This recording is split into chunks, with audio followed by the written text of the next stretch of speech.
大家好，最近啦，市場亦都係受呢個歐債方面個問題啦，繼續困擾住啊。因為西班牙個債務問題啦，繼續升溫，咁其實亦都係咧個市場個氣氛啦，暫時嚟講嗰個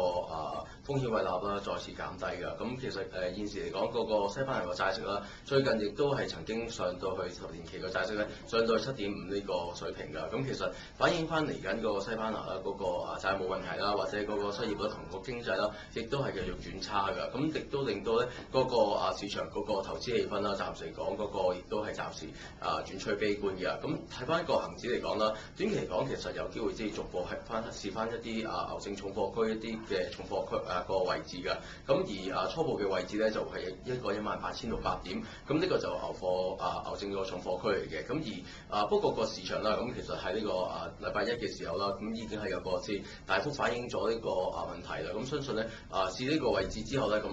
個恆指啦有機會出現一個技術性嘅反彈，咁但係咧反彈到佢呢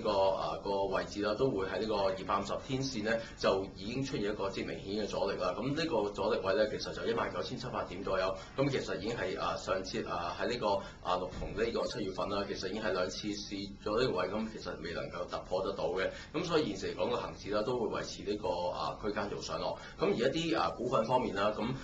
鐵路相關股份啦，暫時嚟講都係叫優於大市個走勢先㗎，因為內地繼續係憧憬緊咧，就係加大呢個基礎建設項目投資啦，去到支持翻個經濟增長嘅。咁一啲鐵路相關股份啦，例如1186中國鐵建啦，或者390呢個390同埋呢個1766啦，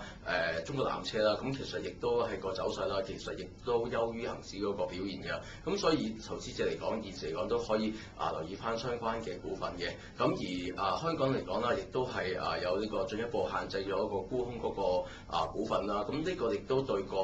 一啲2、3線股啦有個即係初步嘅支持。咁但係咧相信呢個都只係一個即係短暫性嘅利好因素，咁未必能夠令到一啲2、3線股出現一個大反彈。咁相信都要等到呢個8月份啦，佢哋相繼公佈完業績之後咧，先有個即係樂觀嘅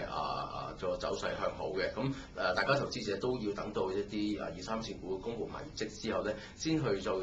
對呢個股份啦重新呢個有個衡量嘅。咁但係一啲藍籌股板塊啦，咁一啲本港地產股啦，暫時嚟講嗰個走勢啦，亦都向好，因為喺呢個